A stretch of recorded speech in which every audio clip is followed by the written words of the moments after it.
La guerra con Irán está entrando en una nueva fase, mucho más peligrosa, ya que las Fuerzas de Defensa de Israel, FDI, se encuentran en alerta máxima ante la posibilidad de un nuevo conflicto con la República Islámica de Irán. La Guardia Revolucionaria iraní está convencida de que Estados Unidos tiene más que perder. 2 petroleros cargados de petróleo fueron retirados de Hormuz en el último momento, e Irán vuelve a amenazar el paso y anuncia el cierre del estrecho. ¿Nos dirigimos hacia un bloqueo naval? Donald Trump revela una pista crucial tras el fracaso de las negociaciones con Irán sobre el futuro. Tanto en Jerusalén como en Washington coinciden en las líneas rojas de las negociaciones entre Estados Unidos e Irán. En Jerusalén no se mostraron sorprendidos y expresaron su satisfacción por la decisión estadounidense de evitar un acuerdo antes que firmar uno desfavorable. La pelota está en el tejado de Trump. En Israel se preparan para un posible regreso a la guerra tras el fracaso de las conversaciones. Las FDI están elevando sus niveles de alerta. Y la pregunta es, ¿volverá a sorprender el jefe del Estado Mayor a Irán? Mientras tanto, en la frontera norte de Israel, la guerra contra la organización terrorista en el Líbano se intensifica. Así que a todos los que ya han declarado la victoria o el fracaso en la campaña contra Irán, les sugiero que se tomen un respiro, porque no hemos llegado al final. Quizás solo estemos al comienzo de otra fase. Y ahora mismo, mientras les hablo, pueden oír detrás de mí un helicóptero militar que se dirige a alguna operación en esta zona. La guerra no ha terminado, y ahora mismo Irán está jugando todas sus cartas contra la amenaza de Estados Unidos. Tras el fracaso de las negociaciones, J.D. Vance se marchó. Y en nuestra región, Oriente Medio, eso significa que el tiempo para volver a la lucha ya ha empezado a correr. Estados Unidos les planteó a los iraníes una propuesta de tómalo o vete, y esperaba que se rindieran. Pero Irán se mostró inflexible, y fuentes pakistaníes afirmaron que las partes no llegaron a un acuerdo en varios temas, incluyendo el tema nuclear y el frente en Líbano contra los terroristas, sin mencionar que Irán se negaba rotundamente a discutir el tema de los misiles. Una fuente diplomática familiarizada con las conversaciones indicó que éstas comenzaron con un apretón de manos entre Khalifa, jefe de la delegación iraní, y J.D. Vance, vicepresidente de Estados Unidos, acompañado de refrigerios que incluían té, galletas y fruta para crear un ambiente cordial. Sin embargo, la situación cambió rápidamente. Irán formuló acusaciones principalmente contra Witkoff y Kushner, quienes habían dirigido las negociaciones antes de las 2 guerras. Kushner y Witkoff respondieron con dureza y, en un momento dado, cuando el tono se tornó a gritos, los pakistaníes intervinieron y enviaron a las delegaciones a un receso. Después de eso, todos sabemos lo que sucedió. Las conversaciones continuaron con exigencias inflexibles por parte de los iraníes, seguidas de la declaración del vicepresidente de que no había acuerdo, y el regreso del equipo negociador estadounidense a Washington. Las reacciones en Washington y en los países de la región ante el fracaso de las conversaciones en Pakistán varían desde un escenario previsible hasta la sorpresa, dada la postura intransigente de Irán. En general, la mayoría de los funcionarios culparon a Irán y consideraron que la Guardia Revolucionaria impuso posiciones sesgadas, a pesar de la vulnerabilidad de Irán y los duros golpes sufridos. Es importante que les explique algo. Como residente de Oriente Medio, en Israel, como yo lo llamo, este es el entorno más difícil del mundo. Y para cualquiera en Oriente Medio, las noticias sobre el fracaso de las conversaciones no deberían sorprender a nadie. Los iraníes poseen una cultura de negociación milenaria. Son una cultura de comerciantes, de mercaderes dentro de la sala. Los iraníes proyectan superioridad. Se sienten con la libertad suficiente para sabotear las conversaciones, confiando en que los estadounidenses, presionados por el estancamiento, intentarán ablandarlas con otra concesión para que regresen a la mesa de negociaciones. Hoy, el Ministerio de Petróleo iraní emitió un comunicado ambicioso en el que afirma que el país está trabajando para restablecer la mayor parte de su capacidad de refinación en tan solo 60 días, tras los graves daños sufridos por su infraestructura estratégica en los recientes ataques. En Irán, intenta tranquilizar a los mercados internos y a los consumidores internacionales, asegurando que los equipos de ingeniería trabajan sin descanso para reparar las refinerías afectadas. Mientras tanto, Arabia Saudita se ha recuperado de los ataques iraníes. Arabia Saudita anunció que su infraestructura energética y su principal oleoducto han vuelto a operar tras los ataques iraníes, que provocaron una pérdida de aproximadamente 700,000 barriles diarios de capacidad de bombeo. El enviado especial del presidente estadounidense Donald Trump, Steve Witkoff, a la luz de los informes que sugieren que algo podría haberles sucedido, señala que Jared Kushner y el equipo técnico estadounidense abandonaron Pakistán tras la finalización de la negociación con Irán y aclara que todos los miembros de la delegación salieron de Islamabad. Esto contradice los informes de los canales árabes que afirmaban que Witkoff y Kushner permanecieron en Pakistán. según informó una fuente anónima citada por todos los medios, porque en el estamento de defensa de Israel estiman que el presidente de los Estados Unidos tiene una base importante en caso de que fracasen las negociaciones con Irán. Aparentemente, implica la imposición de un amplio bloqueo naval estadounidense que bloquearía casi por completo el movimiento de barcos hacia y desde el país. Por orden del jefe del Estado Mayor israelí, las Fuerzas de Defensa de Israel, FDI, están en alerta inmediata ante la posibilidad de un nuevo enfrentamiento con Irán. El jefe del Estado Mayor, el teniente general Al-Samir, instruyó a las FDI a adoptar una postura de máxima alerta tras el fracaso de las conversaciones entre Estados Unidos e Irán y a prepararse para la posibilidad de un nuevo enfrentamiento militar en un corto plazo. Según fuentes militares, las FDI entraron en un procedimiento de batalla ordenado similar al formato activado en vísperas de operaciones anteriores como un león o rugido de león, acelerando todos los procesos de planificación y ejecución. Como parte del procedimiento, se dio la instrucción de mantener un alto nivel de preparación en todas las formaciones, además de acortar los tiempos de respuesta y cerrar las brechas operativas. Aviones de combate de la Fuerza Aérea Israelí eliminaron al portavoz en los medios libaneses. Las FDI eliminaron al periodista Ali Shweib, quien había sido miembro de la organización terrorista Kubala y operó durante años haciéndose pasar por periodista. En Líbano se preparan negociaciones con Israel que están desgarrando al país incluso antes de que comiencen. Y las FDI continúan cercando la aldea chiita controlada por la organización terrorista Kabbalah. En este preciso momento, las FDI atacaron con decenas de municiones pesadas. La Fuerza Aérea bombardea Bin Bel, en el sur de Líbano, con decenas de municiones pesadas como parte de la batalla para derrotar a la ciudad, símbolo de Kabbalah desde la Segunda Guerra del Líbano. La instrucción dada a las fuerzas de las FDI que rodean la ciudad en los últimos días es actuar a distancia con gran cantidad de municiones y aprovechar la superioridad tecnológica del ejército. Y ahora, antes de comenzar, ¿están Inglaterra y Estados Unidos entrando en una guerra fría? Durante décadas, la isla de Diego García fue el activo estratégico más importante para Estados Unidos en el Océano Índico, pero una drástica decisión británica de ceder la soberanía sobre ella a muchos ha provocado un enfrentamiento con la administración Trump.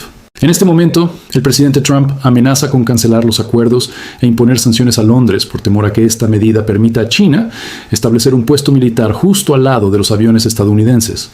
Y este es el día 44 de la guerra contra la Guardia Revolucionaria en Irán, que es la cabeza del eje del mal en Oriente Medio. Bueno, por el momento no hay conversaciones. Estados Unidos ha hecho lo correcto, lo inteligente, y se ha alejado de lo que podríamos llamar un adversario o un socio para las negociaciones, dependiendo de cómo se quiera ver a los iraníes ahora mismo. Los miró y les dijo: miren, ustedes no son serios, no vinieron a firmar un acuerdo, no vinieron a negociar, aquí no hay buena voluntad, nos vemos cuando estén listos para hablar. Y los enviados estadounidenses Witkoff Kushner y el vicepresidente Vance simplemente se levantaron y se fueron, como debían haber hecho y como habían dicho que harían. Los iraníes llegaron a estas negociaciones con muy poca o ninguna intención de negociar en beneficio propio. Ahora mismo estamos en una posición en la que no sabemos exactamente a dónde van las cosas, pero el titular más importante ahora mismo no es solo si habrá negociaciones pasado mañana, tal vez o más adelante en la semana, sino ¿impondrá el presidente Trump un bloqueo a Irán ahora? Y déjenme buscar esto aquí. Déjenme leerles la declaración del presidente Trump, que es como el titular de las últimas 4 horas. Ya que ha habido muchos titulares hoy. El presidente Trump dice, la Armada de los Estados Unidos, la mejor del mundo, comenzará el proceso de bloqueo de todos y cada uno de los barcos que intenten entrar o salir del estrecho de Hormuz. Ese es el titular ahora mismo. Esa es la noticia a la que estamos expuestos ahora mismo. Y eso les muestra que Estados Unidos está jugando un juego diferente. Creo que esta es una buena noticia para todos los involucrados. No están jugando al son de los iraníes que aman jugar estos juegos de negociación. Como dijiste hace un par de minutos, ya sabes, yendo y viniendo. No quisimos insultarte. No quisimos, ya sabes, ignorar todo lo que dijiste durante la negociación hasta el último minuto. Estados Unidos está jugando un juego de negociación estratégica y gracias a Dios por eso. En lugar de dejar que los iraníes alarguen estas negociaciones durante 2 semanas, están diciendo claramente desde el principio: miren, si quieren negociar, estos son los términos de la negociación. Desháganse de sus instalaciones nucleares y del uranio enriquecido. Dejen de usar misiles balísticos. Dejen de ser el terrorista global que son. Peticiones muy básicas cuando intentas terminar una guerra contra un país y todo lo que necesitas hacer a cambio es abrir el estrecho de Hormuz. No abrieron el estrecho de Hormuz, y hemos hablado mucho de esto. Esta es la parte importante. Lo que Trump está diciendo ahora ha estado sobre la mesa desde el primer momento de esta guerra, y el presidente Trump, y se podría criticar esta medida o se podría entender su postura, hasta este momento no bloqueó el comercio iraní ni el paso del petróleo iraní por el estrecho de Hormuz. Ahora bien, se podría decir que hubo una interrupción total del transporte marítimo y del petróleo que pasaba por el estrecho de Hormuz. Eso no sería cierto. No hubo envíos procedentes de los estados del Golfo, o al menos no en su mayor parte. Eso también es un poco matizado. No hubo envíos israelíes ni relacionados con Estados Unidos, pero los iraníes sí transportaban petróleo. Y ahora Trump está apretando el botón rojo que afecta a los iraníes y dice: voy a cortarles la economía. Y la forma de hacerlo es impedirles que muevan su flota clandestina de petroleros por el estrecho de Hormuz una y otra vez. Ese es el gran titular que está ocurriendo ahora mismo. Y eso demuestra, y creo que demuestra a todo el mundo, que la administración estadounidense llegó a esta negociación después de haber hecho su tarea. Entendieron a quién se enfrentaban, al régimen iraní, hasta qué punto estaban dispuestos a jugar sucio en estas negociaciones, y trajeron consigo su viejo arsenal de tácticas. Creo que es brillante el hecho de que se subieran a un avión y dijeran: se acabó por hoy, ustedes no van en serio. Esto es una broma, volveremos cuando estén listos para comportarse como adultos. Se subieron a un avión y se fueron, y luego se aseguraron de decir: en realidad no vamos a dejar a nadie atrás. No hay un equipo de contingencia. No hay nadie esperándolos cuando deciden comportarse bien.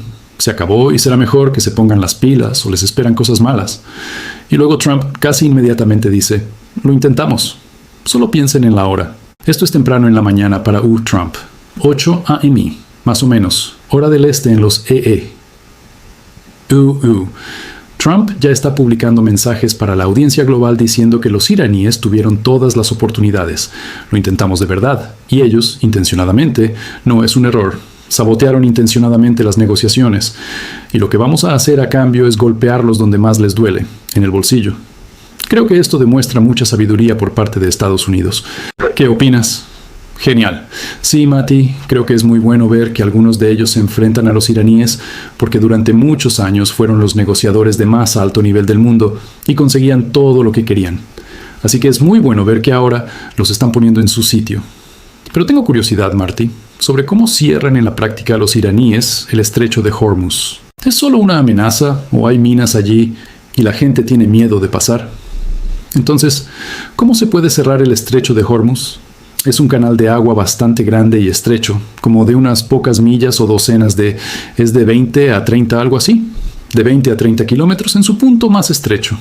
Pero si piensas en el tamaño de estos barcos, sí, ya sabes, estos barcos tienen la longitud de 3 campos de fútbol. Tienen cientos de metros de largo.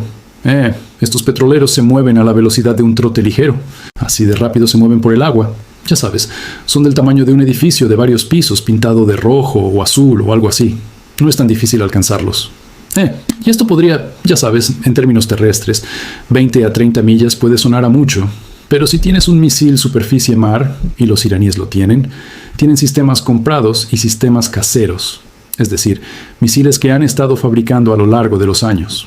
Acertar a un objetivo marítimo o naval tan grande y que se mueve tan lentamente sin ninguna medida de distracción no es muy difícil. Incluso su tipo de misil más rudimentario podría alcanzar algo así. Así que eso es algo a tener en cuenta, pero es principalmente una amenaza. Para responder a tu pregunta, realmente no tienes que colocar minas en la calle de Hormuz. Piensa en esto.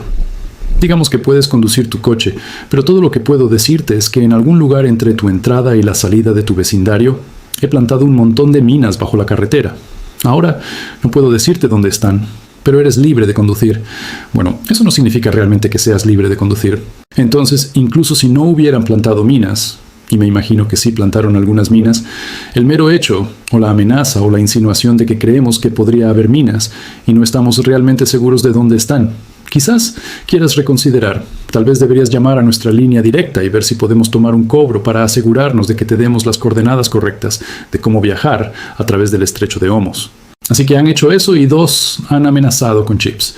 Y hemos visto a lo largo de los días que todavía tengo en mi estación de trabajo aquí, tengo un rastreador en vivo que alguien construyó maravillosamente. Se llama Monitor del Estrecho de Hormuz. Por cierto, que esencialmente rastrea el movimiento de naves a través de la calle de Hormuz de forma regular. Entonces, ¿cuántas naves tenemos moviéndose ahora? ¿Cuántas naves se movieron allí en las últimas 24 horas? Y aquí está el enlace importante. Hay 7 en las últimas 24 horas que tienen su transponder encendido. ¿Por qué digo eso? Porque lo que ha estado sucediendo en la calle de Hum es que creo que la mayoría de los días hay de 4 a 5 a 6 naves que tienen un transpondedor encendido y luego aproximadamente el doble de ese número. Digamos, otras 10 naves que no tienen transpondedor encendido. ¿Quiénes son esos? Buenos amigos de la flota de las sombras. Los barcos iraníes, esos viejos petroleros que navegan con una bandera un día y con otra al día siguiente. No tienen transpondedores, que es una norma básica para navegar en alta mar. Tener un localizador para no chocar con otro barco. No se molestan en hacerlo. Como era de esperar, Y lo que han estado haciendo es transportar petróleo dentro y fuera de las calles de los indigentes. Y aquí está lo importante. Estados Unidos, al igual que los iraníes, puede, con solo mencionar la amenaza de detener un barco, impedir que los barcos iraníes zarpen. Y ni siquiera tienen que hundir los barcos. Así de sofisticada es la tecnología. Simplemente pueden decirles a los iraníes: no vamos a permitir que sus barcos salgan con petróleo. Y si los iraníes los prueban, todo lo que necesitan hacer es tomar un pequeño cohete, un pequeño, ya saben, pequeño torpedo, apuntarlo, una pequeña carga explosiva, ponerla en el timón, ponerla en, ya saben, algún tipo de componente tecnológico en el barco, y simplemente paralizarlo en el agua y dejar que se desplace a la deriva, mostrando a todos los demás lo que sucede si intentas salir. Así que no se necesita mucho para bloquear ese estrecho. De nuevo, de 20 a 30 kilómetros, millas, dependiendo de dónde mires. No es tan pequeño, pero cuando eres un barco enorme moviéndose lentamente y a ambos lados tienes tal vez a la compañía estadounidense, ya saben, llamémosla armada en un lado, y a los iraníes con sus misiles y sus lanchas rápidas con cohetes, están en el otro lado. No es muy difícil detener los barcos. Y la nota importante a hacer aquí es que los estrechos están cerrados, no están abiertos. Los barcos no pueden viajar. El comercio mundial no ha continuado. El precio del petróleo no ha bajado. Sigue subiendo. Y la pregunta que todos se hacen es: ¿qué pasará después? Es decir, parece que pasamos de que todo iba de maravilla el fin de semana a, un día después, la amenaza de un bloqueo naval a Irán. ¿Qué opinas? ¿A dónde crees que se dirige esto? Bueno, creo que los iraníes van a responder con más amenazas y posiblemente lanzando pequeños ataques contra los estados del Golfo, pero no directamente contra los intereses estadounidenses, y luego intentarán volver a la mesa de negociaciones porque básicamente tienen que hacerlo.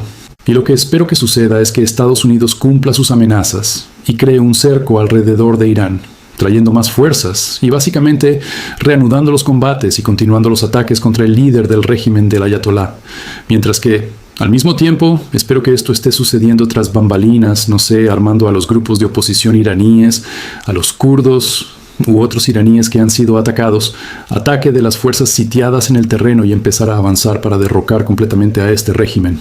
Así que esto es lo que espero que pase y un poco de lo que creo que pasará, que es que los iraníes lanzarán ataques a través de sus aliados, lanzaron ataques contra los estados del Golfo, ya sea directamente o a través de aliados, y tratarán de hacer que los estadounidenses vuelvan a la mesa de negociaciones con el objetivo de descongelar alrededor de $100,000 millones estadounidenses de activos congelados, que los iraníes, pero los estadounidenses, los congelaron como parte de las sanciones contra el régimen.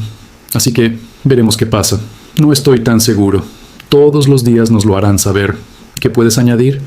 Puedo añadir que hay otro gran problema aquí, que es que Trump o los imponiendo un bloqueo a los iraníes no resuelve nuestro problema financiero.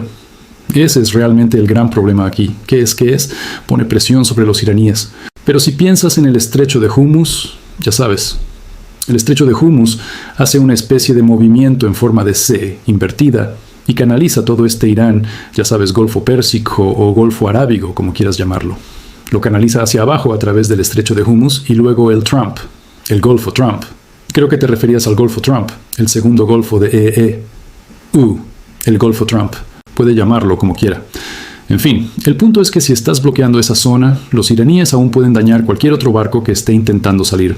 Así que, si eres los emiratíes o los saudíes, los cataríes o los kuwaitíes o los omaníes, ya sabes, la lista continúa. Cualquiera de esos países que quiera transportar petróleo a través del estrecho antes de llegar al bloqueo estadounidense, que sin duda les permitirá el paso, tiene que pasar por las aguas costeras de Irán, donde tienen estas pequeñas lanchas rápidas que han construido. Toda una flota de ellas, una flota enorme, con cohetes, misiles, ametralladoras y lanzagranadas. No hace falta mucho. Piénsalo. Imagina un equipo de asalto rápido con una lancha rápida. Las lanchas rápidas pueden ser bastante grandes. Una lancha rápida de 9 metros puede llevar 8, 10 o 12 terroristas. Tienen sus misiles, sus lanzagranadas, sus ametralladoras pesadas. Eso por sí solo es suficiente para ahuyentar a cualquier barco grande que intente pasar por esos estrechos. Así que es una situación realmente complicada en la que el bloqueo en sí no impide que los iraníes causen daños. Lo que hace es ejercer más presión sobre Irán. Y luego está la pregunta que se relaciona con lo que mencionas, la cuestión del dinero. ¿Cuánto dinero tienen los iraníes? ¿Cuánto les afecta cuando se les presiona? Cuando tal vez, y esto es algo que se ha amenazado cuando los Emiratos Árabes Unidos comiencen a congelar sus activos dentro del país, sus empresas fantasma, etc. Cuando comiencen a congelar esos activos, ¿cuánto le afectará eso al régimen iraní? ¿Y cuál es el plazo para eso? ¿Qué pasa si les toma 60 o 90 días incluso quedarse sin efectivo disponible?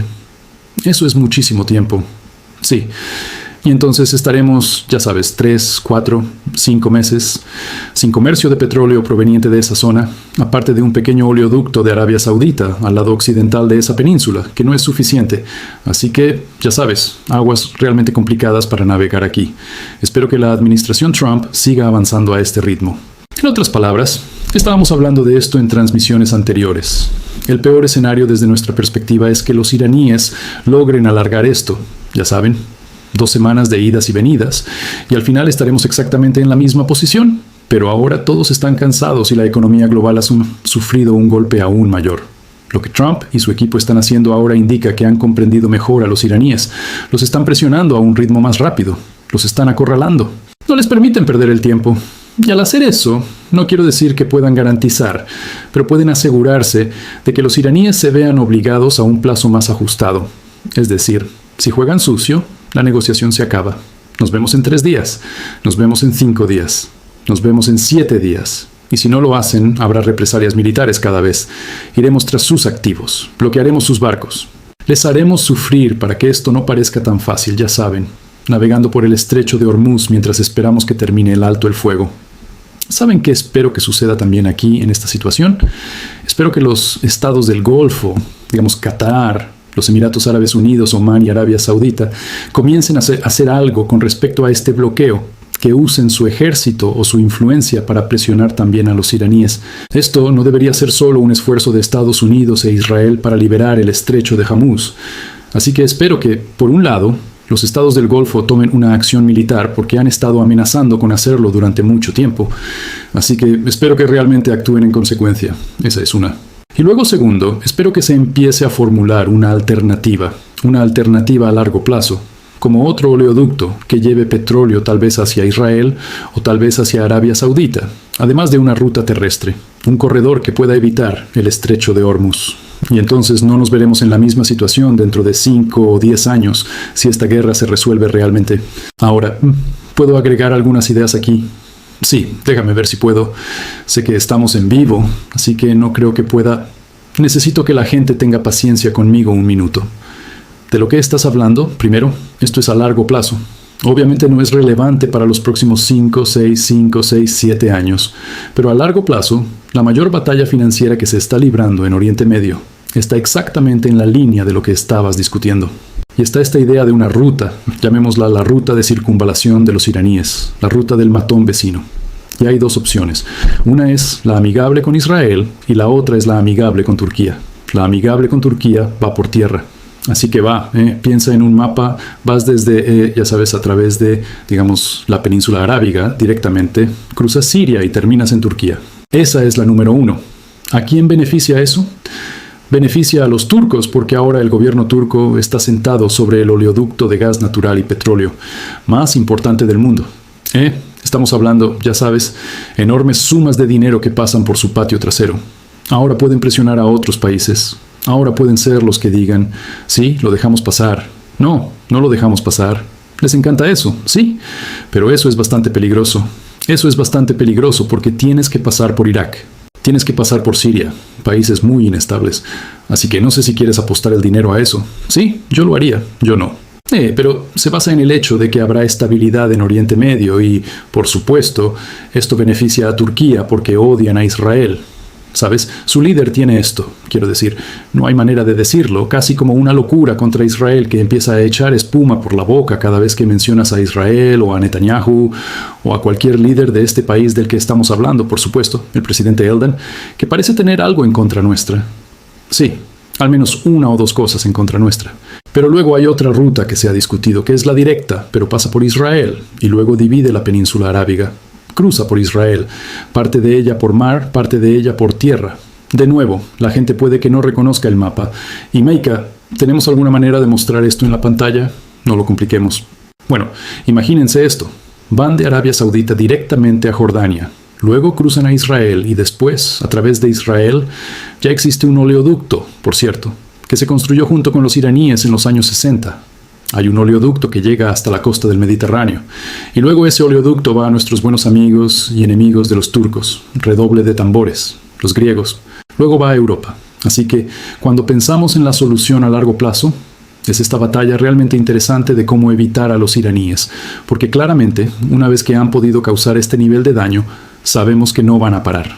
En cualquier momento, en el futuro que tengan la oportunidad de hacerlo de nuevo, ya saben, encontraron un botón que lastima a otras personas, van a seguir presionando. Ya saben, son un gobierno sádico que disfruta infligiendo dolor a los demás. No van a parar. Pero sí puedes sortearlos y traerlo no a través de un país enemigo, sino a través de Israel a Europa. De repente se vuelve irrelevante. Haz lo que quieras con una línea recta de personas sin hogar. Haz lo que quieras. Moveremos las mercancías de otra manera. Así que es un juego realmente interesante, que se está desarrollando frente a nuestros ojos pensando en el día siguiente y un último pensamiento sobre lo que dijiste. Y creo que esta pregunta de ¿qué van a hacer Arabia Saudita? ¿Qué van a hacer los estados del Golfo? Creo que eso es fascinante aquí, como me parece extraño que todavía no hayan intervenido para hacer algo. ¿Sabes? Seguimos hablando de este ejemplo. En los buenos viejos tiempos del ISIS, lo digo en broma, por supuesto, sí. Los ISIS quemaron a un piloto que era de la Fuerza Aérea Jordana que se había estrellado en su área controlada. Y él creo que era como el hijo de alguien de la familia real jordana. Y entonces el rey y su hijo y sus tropas de élite cargaron sus helicópteros, sus aviones de combate, ya saben, todo lo que puede volar, y bombardearon las bases del ISIS. Quiero decir, se considera una de las misiones de bombardeo más importantes contra el ISIS en esos años. Y lo hicieron para dejar claro un punto, que es un punto muy importante que dejar claro en Oriente Medio. No se metan con nosotros. Y estoy tan estupefacto por el hecho de que miramos a los saudíes y miramos a los emiratíes específicamente, que tienen un ejército legítimo. Tienen ejércitos caros, entrenados, bien equipados con lo mejor del equipo estadounidense. Por cierto, también ahora están comprando municiones y tecnología antidrones ucranianas y no las están usando. Y veo eso y digo, ¿cómo es que no están luchando para reconstruir su dignidad en esta región? Solo han estado recibiendo fuego una y otra vez. And, the only reason I can come to is that they're doing this because they're still afraid of the Iranians. They're still afraid of the Iranians. And, I think this is the time for leaders. They have strong leaders. You think about MBS, MBZ. These are legit historical level leaders who know how to move their people from one place to the other. This is their time to shine, to really stand up and show the world what their people have made of and that they're not afraid of the bully that is the Iranians. I'm waiting to see that happen with them. I have hope. With the European countries that should be playing into this game, a little less at this point. A lot less, I would say. Israel's chief of staff today put the IDF on immediate standby for a return to war with Iran.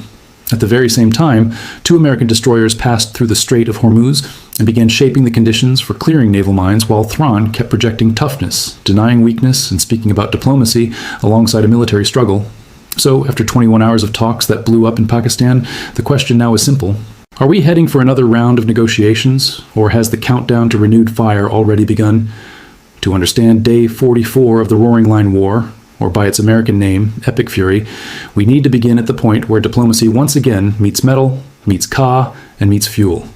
The talks in Islamabad ended without an agreement, without a breakthrough, and without any real picture for calm. Vice President J.D. Vance returned to Washington and made it clear that the Americans had arrived with a final and simple offer, but the Iranians did not accept it. From Washington's point of view, the heart of the disruption was the remains of the nuclear issue. From Thrawn's point of view, the issues were broader: Hormuz, uranium, sanctions, a war compensation, the end of the fighting, and recognition of Iran's rights. That gap was not only about content, it was also about method. The Americans wanted a take-it-or-leave-it deal. The Iranians came to the negotiations the way they approach a regional bazaar, by creating pressure, hardening positions, and project strength even out of weakness. That is why we saw handshakes. We saw tea, hospitality, and formal courtesy on one side, but very quickly we also saw shouting accusations and forces pause that the Pakistanis had to mediate. What began as a summit of cautious hope ended as a summit of raised voices. Inside the room, 3 disputed stood above all the rest. 3 things. The first was the Strait of Hormuz.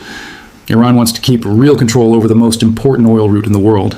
The United States is demanding stable and full access with no barriers and no payments. The second was enriched uranium. Washington demanded that the enriched stockpile be removed from Iranian soil, and Iran refused. The third was money. Thrawn demanded the release of frozen assets on a massive scale, and in some versions the number mentioned was $27 billion, while the Americans offered only a gradual process, and only after a real implementation of the future agreements took place. But in the Middle East, as you know, what does not make it into the agreement is sometimes just as important as what does. The Americans asked to separate Lebanon from the negotiations with Iran. From their point of view, Israel would deal with the Lebanese front on its own, whether through peace or through war, without turning into another like area in this agreement in Thrawn's compensation package. The Iranians, on the other hand, wanted the exact opposite. They tried to tie everything together: Hormuz, Lebanon, the nuclear file, sanctions, and the ceasefire. The moment all the fronts are wrapped into one deal, every small concession becomes far more expensive. And that brings us to Homs. This is now the heart of the crisis, not only militarily, but economically and also politically. 2 American distoils passed through the strait today, and Central Command announced that its forces had begun shaping the conditions for clearing the naval mines. This was not just another routine naval movement. It was the first time since the beginning of the war that American warships moved through there publicly and with such a clear message.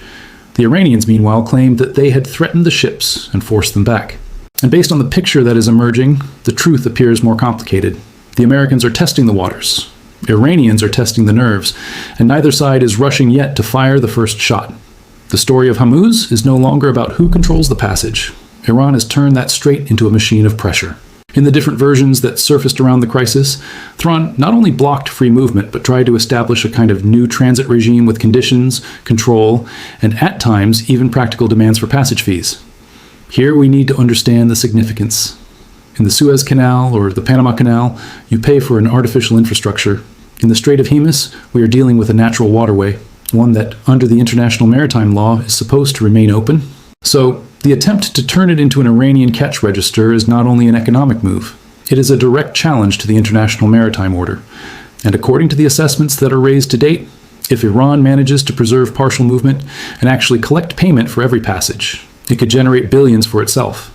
In some scenarios, the figures even reach tens of billions a year in traffic returns to normal levels. It sounds dramatic, but here too there's a trap. Money from the sea will not save the Iranian economy. It will only give it air, because even if Iran squeezes billions out of the transit, it is still selling oil to China at painful discounts because of the sanctions, and still suffering from severe inflation, negative growth, heavy war damage, and a desperate need to repair damaged energy and the infrastructure. And that's where Thrawn issued what sounded today almost like a desperate announcement. Iran's oil ministry said it intends to restore most of the country's refining capability within 60 days. Thean spoke about emergency walk around the clock, local engineering teams, the use of capacities developed through decades of sanctions, and a goal of returning to about 80% of original capacity by early June. It sounds like an attempt to project control, but the real meaning runs deeper. The regime understands that if the refineries do not return to war quickly, the problem will not be only oil exports. The problem will also be transport, industry, internal markets, long lines at gas stations, and perhaps a new wave of public unrest. Iran's difficulty is not only in producing oil, it is in refining, repairing, stabilizing, and restoring control systems, pressure pumps, and sensitive components that do not always exist on the local market. That is why beneath the confident tone of the oil ministry, there is also enormous pressure. The regime is trying to buy time, not only against the outside world, but also against the Iranian public. When there's a shortage of fuel, it becomes very hard to sell the citizens the story that we won because we survived. And that's exactly where Trump feels his own pressure. For him, oil prices and fuel prices are not background noise. They are a political metric. As long as Homs is not open in a stable way, and as long as the global markets still feel threatened, it is hard for the White House to present victory. If Trump returns now to intense woe, he risks another jump in the energy crisis. If he does not return to work and leaves home half open and half threatened, then he is left with a crisis that has not truly been solved. That's the real dilemma. Not only war or agreement, but whether it is even possible to manage a long-term state of no war and no peace without paying a very heavy price. And in Israel, according to all the signs, they understand very well that the clock is moving fast. The IDF is already preparing for the possibility of an immediate renewal of fighting. Military intelligence and the Air Force are increasing the pace of the target building. In recent days, actions were taken to improve readiness, both in defense and in offense. Military officials are speaking about a high level of alert and the ability to act immediately if political instructions are given. In other words, the system is not sitting around waiting to see whether the Iranians answer politely. It is already reorganizing the folders, the intelligence, the routes, and the munitions. The chief of staff, along with other officials in the system, does not present the collapse of the talks as a technical event. On the other hand, it is not certain that this is over for good. No one is treating it as just another bureaucratic malfunction. The harsh American tone, along with the understanding that the nuclear issue and Hamas are linked together, creates a situation in which decisions may be taken not weeks, but also in hours. And at the same time, according to the intelligence assessments that are raised today, Iran is continuing to move launchers out of tunnels that had previously been blocked by earlier airstrikes.